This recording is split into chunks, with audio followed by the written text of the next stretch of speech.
Check, 7:52 na ng gabi. So, dito pa rin tayo as usual sa Boracay, guys. Pasyal-pasyal tayo ulit.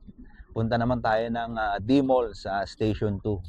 So, dito pa rin tayo naglalakad sa tabing dagat. Kasi mas maganda yung maglakad dito kaysa dun sa main road eh. Kaya try natin. Kahit madilim, sana may konting liwanag din naman eh. Ayun, dito may ilaw dito.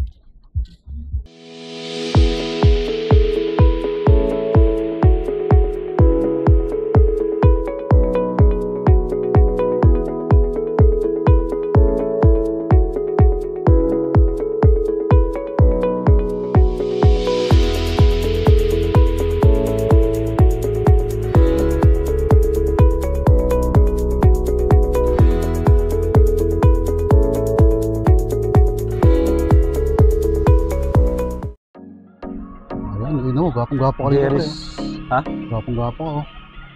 Nakita ka sa liwanag. Yung Jerry's Grill dati dyan kami nagkakan. May customer ako dyan dati. Jerry's Grill, madadaanan natin yun.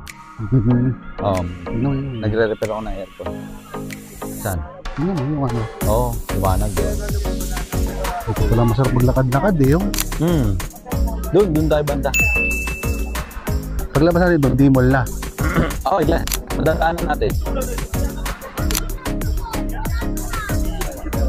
Yung mga souvenirs pa yun. Aso. Chihuahua. Ito parang mamahal dito pre ah. Oo, marami. The Muse. Dito medyo dumi-dumi. Paso Pacific. Diyan sana ako magtatrabaho rin dati, Paso Pacific.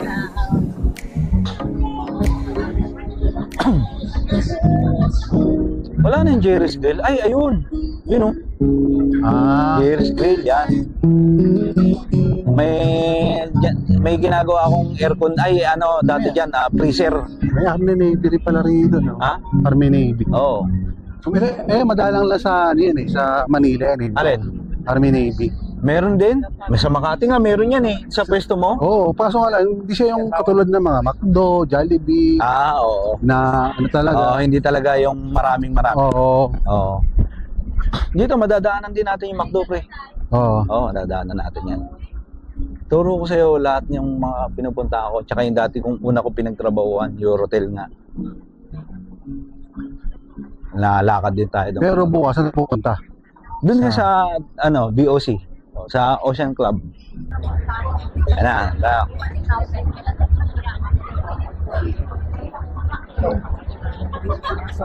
Pwede tayong dumaan dyan, pre. Pwede rin dito. Pero saan mas maganda dumaan? Pares lang. May tagus-tagusan yan eh. Dito tayo.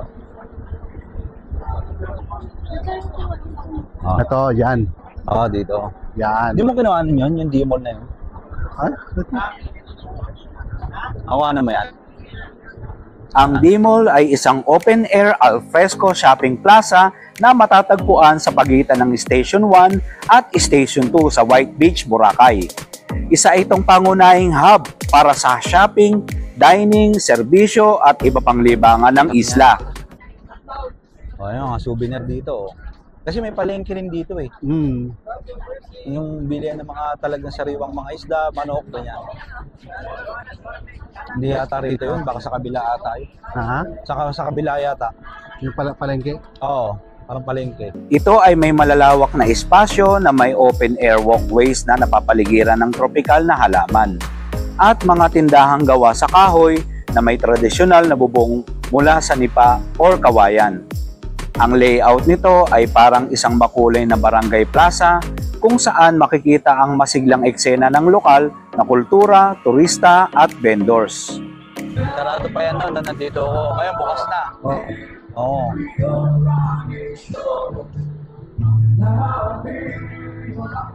Eto, ano na to? Sakop na to ng Station 2. Mga souvenir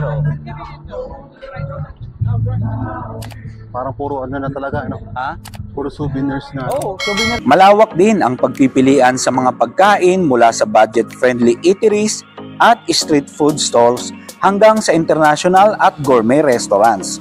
tulad ng Italian, Greek, Japanese, Indian, at Filipino dishes.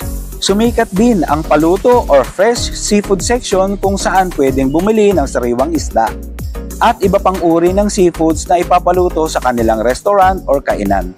Sa gabi naman, buhay ang D-Mall sa mga live band music performances, street performers at mga bars na matatagpuan Yan, dito. Ayun. Dito yung palengke. Ito yung pamilihang bayan talaga. Oo, parang pamilya nila dito. Ito yung sentro. Parang ganun. Sarado na yata yung mga nagtitinda ng mga karne. Oo. Sarado na. Ay, dami ng sarado mo. O yan, yung mga yan. Dito kami namamalengke nun eh. Parang manong state nila. Parang yung Yan, main road na yan pre. Pag diniretso mo yan. Lahat Main ng road na. Boracay. Oo. Ayan o, D-Mall Palengke, Boracay.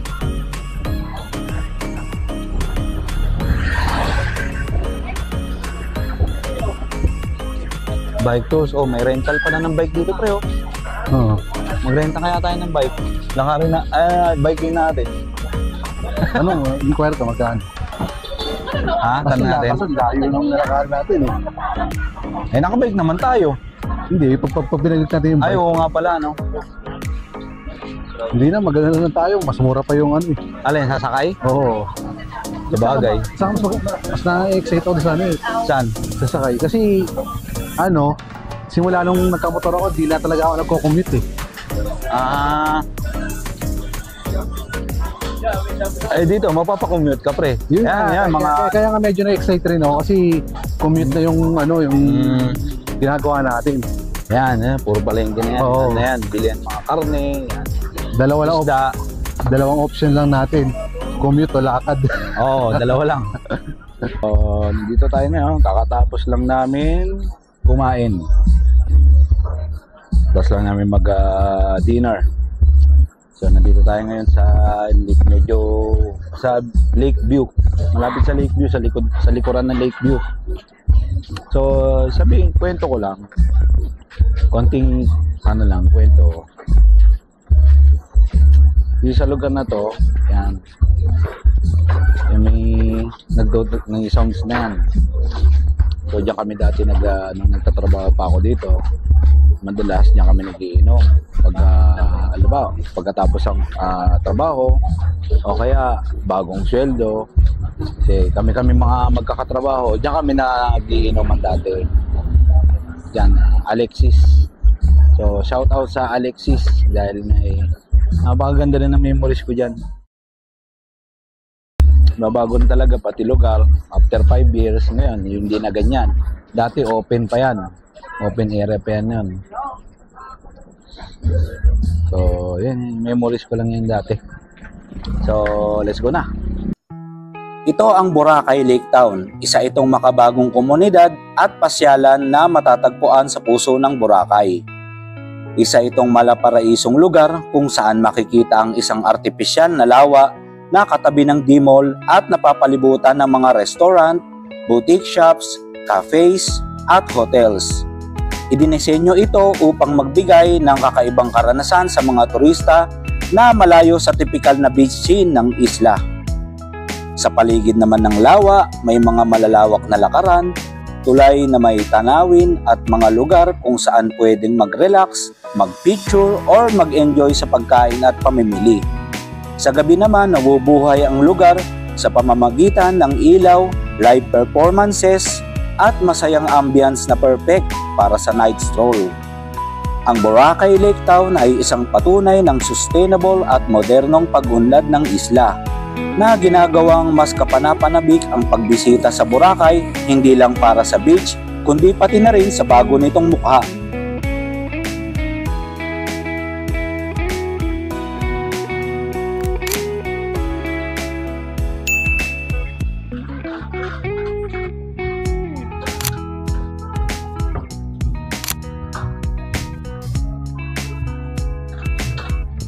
Meron ding mga activities para sa family.